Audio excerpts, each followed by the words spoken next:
गणेश जी की प्रियता है दुर्वा। क्या प्रियता है? दुर्वा। कितनी दुर्वा गणेश जी को समर्पित करी जाती है? मात्र 5। कितनी?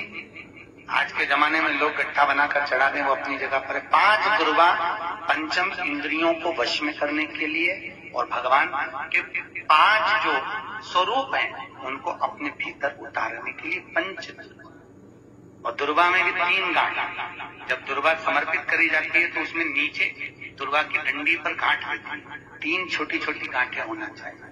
कितनी गांठ? जो भगवान को समर्पित करी जाए। जिसके घर में संपदा की कमी पड़ती हो, बीमारियां ज्यादा फैल रही हो, बहुत कष्ट हो महाराज, बहुत ज्यादा दुखी हो महाराज, कोई काम नहीं बन रहा, बहुत तकलीफ में हो, तो शमी पत्र, शमी की पत्ती, जहां गणेश जी का स्थान है वहां पर 5 शमी पत्र 5 समर्पित करें और शंकर जी के ऊपर 3 शमी पत्र समर्पित करें। बहुत ध्यान देना, 5 शमी पत्र जहां गणेश जी का स्थान है शिवलिंग में वहां समर्पित करें, 3 शमी पत्र शिवलिंग के ऊपर समर्पित करें। 1 शमी पत्र शंकर जी की चौखट पर लेफ्ट भाग में, जाते समय आपका उल्टा हाथ, जब मंदिर से निकलो तो उल्टे हाथ पर लेफ्ट भाग में शंकर जी की चौखट पर समर्पित करें 1 शमी पत्र। और महाराज घी का दिया जहां लेफ्ट भाग में आपने शमी पत्र रखा है, मंदिर में ना दिया लगाकर बाहर की ओर जहां शमी पत्र रखा है उसके ठीक साइड में एक घी का दिया लगा दीजिए। केवल गणेश चतुर्थी से लेकर अनंत चतुर्दशी तक गणेश पुराण कहती है भगवान गणेश जी का, मोर ध्वज का, मयूर ध्वज गणेश का नाम लेकर जो ये दीप शमी पत्र चढ़ा देता है उसके घर से कभी रिद्धि सिद्धि नहीं जाती, वैभव प्रतिष्ठा नहीं जाती। कर देखो, गणेश जी महाराज और एक शंकर जी, ये 2 देवता ऐसे हैं जिन पे तुलसी नहीं चढ़ती।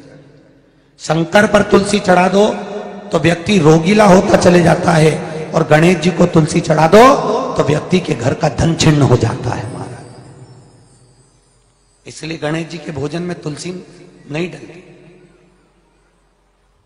क्योंकि वृंदा देवी ने भगवान शंकर के पुत्र विनायक को देखकर विवाह का प्रस्ताव रखा था, पर गणेश जी महाराज ने कह दिया और तुमने तुलसा भी डाली, तो दोष लगा कि नहीं लगा?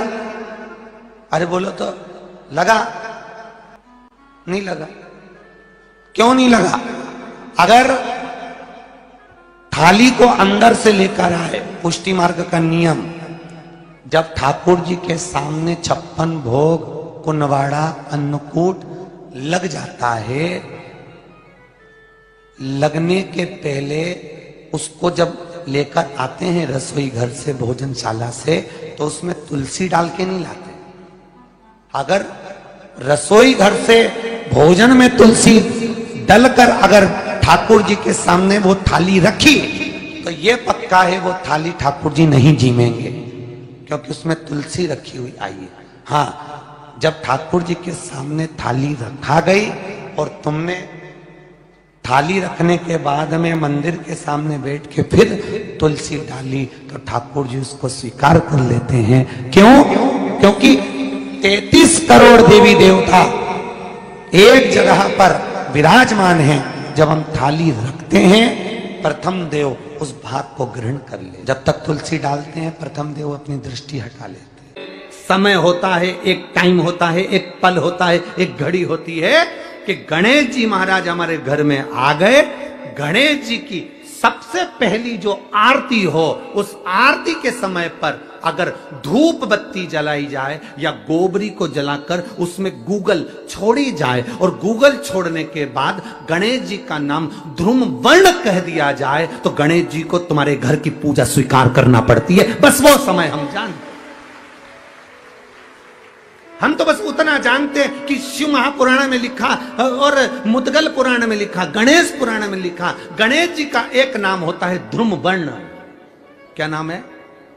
ध्रुम वर्ण गणेश जी का एक नाम होता है। जब हम धूप जलाकर और धूप लगाने के बाद में गणेश जी की सबसे पहली आरती करने के पहले अगर हम सबसे पहली आरती गणेश जी की कर रहे हो, अपने घर में स्थापना कर रहे हो, बिठा रहे हो, और तुम चाहते हो कि गणेश जी मेरे घर में आके मेरी पूजा को स्वीकार करें और जो मांगू मेरा गणेश मुझे दे 10 दिन के अंदर, तो पहला नाम लेकर पुकार लेना ध्रुम वर्ण विनायक, बैठो, बस काम हो गया। वो फिर ही होकर आता। सुंदर जोड़ी थी शंकर और पार्वती की, सही है कि गलत है?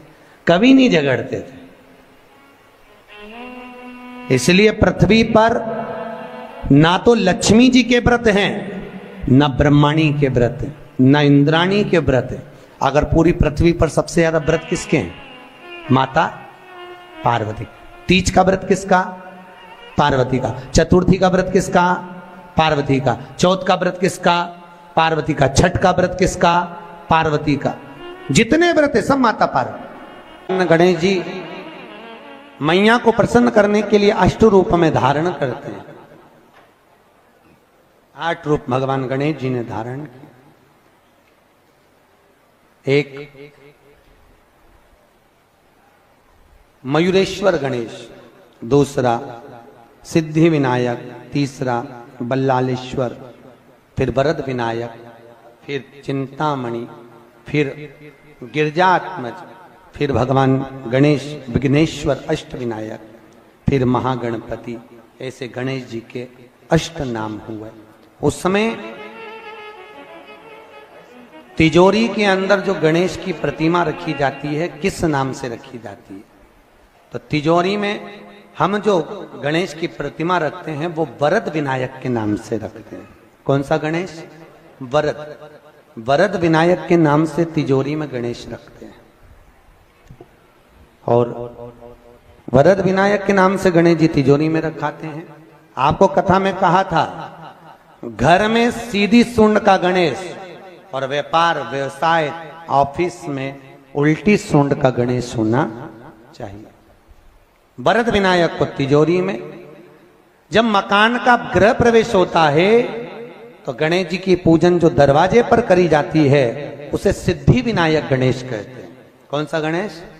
सिद्धि विनायक। जब हम घर में शुभ कार्य हो, बंदरवाल लगाएं, कोई दरवाजे पर शुभ लाभ लगाएं या स्वस्तिक बनाएं या माताएं दरवाजे पर रंगोली डाले तो उसी समय पर सिद्धि विनायक के नाम से रंगोली डालना चाहिए। तो घर में लक्ष्मी बढ़ती है, सिद्धता बढ़ती है।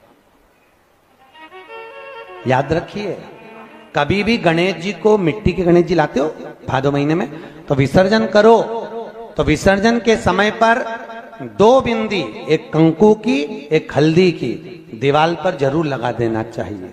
क्यों? क्योंकि गणेश जी हमारे यहाँ आते हैं तो रिद्धि सिद्धि के साथ आते हैं।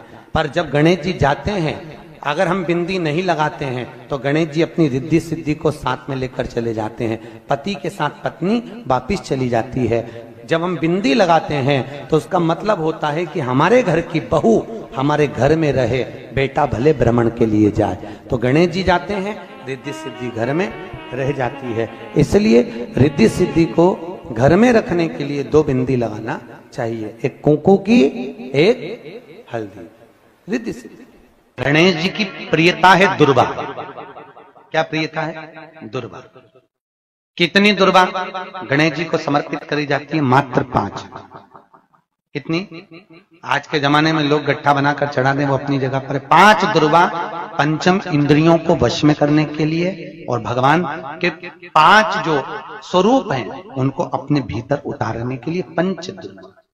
और दुर्वा में भी 3 गांठ। जब दुर्वा समर्पित करी जाती है तो उसमें नीचे दुर्वा की डंडी पर गांठ रहती है, 3 छोटी छोटी गांठें होना चाहिए। चतुर्थी का जो व्रत करने वाली होती हैं, जो चतुर्थी का पूजन करने वाली होती हैं, उनके भीतर का एक भाव होता है कि जैसे ही शाम का समय आए चंद्रदेव का पूजन करें। चंद्र जब प्रकट हो जाए, कलश भर लिया, उसके नीचे आखा दाना रख दिया, चावल गेहूं जो भी आप रखते हो पूजन के लिए, ऊपर पात्र आदि रख दिया, जलाशय, फिर अपन ने घी का दिया लगाकर पूजन भी कर ली। तो जो चतुर्थी का पूजन करने वाली होती है, जो चतुर्थी का नियम व्रत धारण करने वाली होती है, बड़ी बड़ी चतुर्थियां करती हैं या उसका नियम धारण करती हैं, तो चतुर्थी का जो पूजन करती है वो किस चीज के लिए होता है? केवल संतान, पुत्र, परिवार, हमारा कुटुंब, हम जिस कुल में हैं, हमारा कुल वैभव की ओर बढ़े, संपदा की ओर बढ़े और उसकी आयु बढ़े,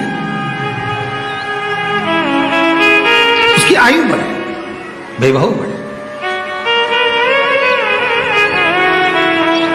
बहुत ध्यान दीजिएगा महाराज। चतुर्थी की पूजन में जो आप आखा दाना रखते हो, गेहूं वगैरह कुछ भी जो रखते हो, उसकी बड़ी महत्वता होती है महाराज। यहां तक कहा गया है, चतुर्थी की कथा तो आप लोग पढ़ते होंगे, जो लोग पढ़ते हैं उनको मालूम होगा।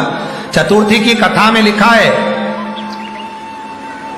चौथ माता के व्रत में वर्णन किया गया है कि वो आखा दाना जो रखा जाता है, मान लो कोई जरूरी काम होता है तभी आखा दाना को रखा जाता है, संभाल के रखते हैं कि हम इस काम के लिए जा रहे हैं और हमारा ये कार्य सफल होना चाहिए। तो जिसने चतुर्थी का व्रत करा है, जिसने चंद्रदेव का पूजन करा, चतुर्थी का व्रत करा, वो गणेश जी से विनती करके वहां से 2-4 आखा दाना उठा ले और जो व्यक्ति का काम अटक रहा है अपने ही घर का, पर दूसरे कुल को नहीं देना, अपने ही कुल के अंतर्गत जो काम अटक रहा है उसकी जेब में, उसके तंबू में उस चीज को रख दिया जाए।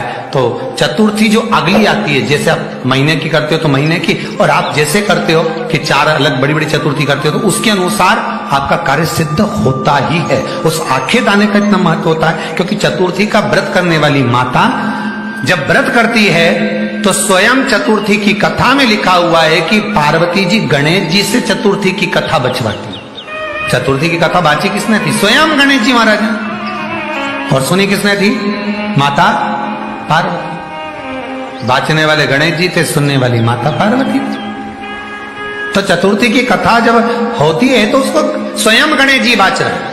तो व्रत कौन सुन रही है? माता पार्वती। और आपने जो आखा दाना लिया वो गणेश जी के भाव से लिया, गणेश जी से निवेदन करके, विनय करके, प्रार्थना कर उसको प्राप्त किया।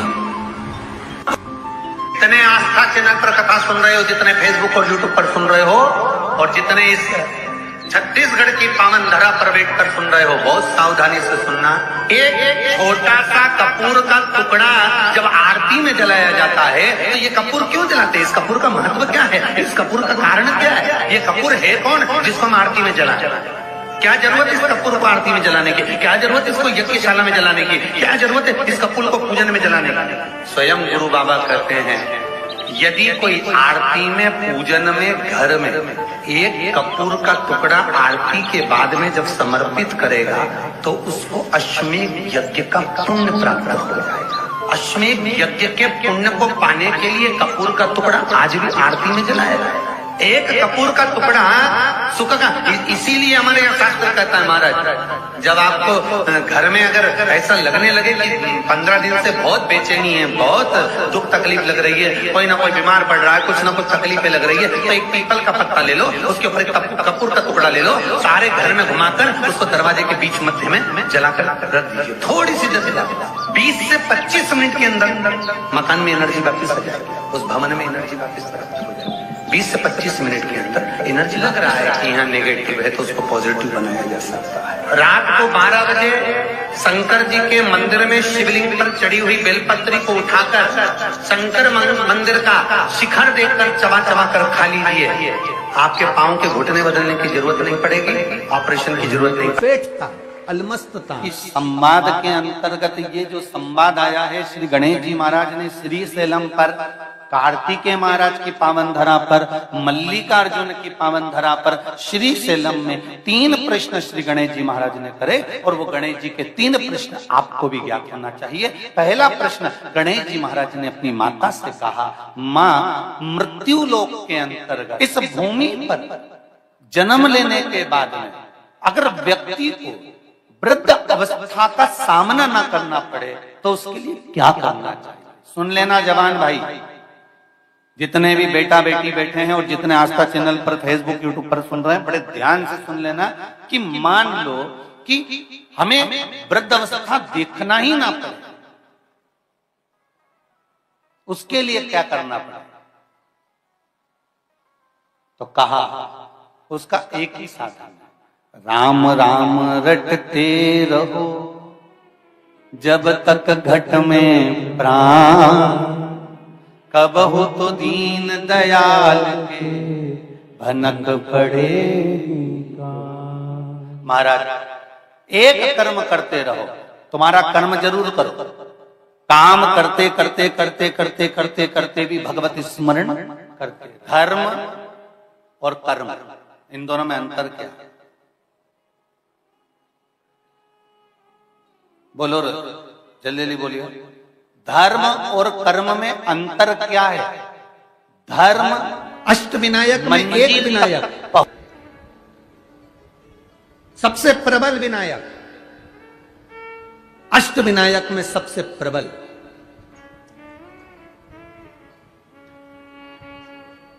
जहां के वृक्ष भी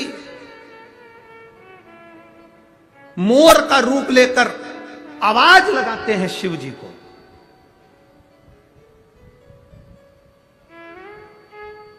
जहां की नदी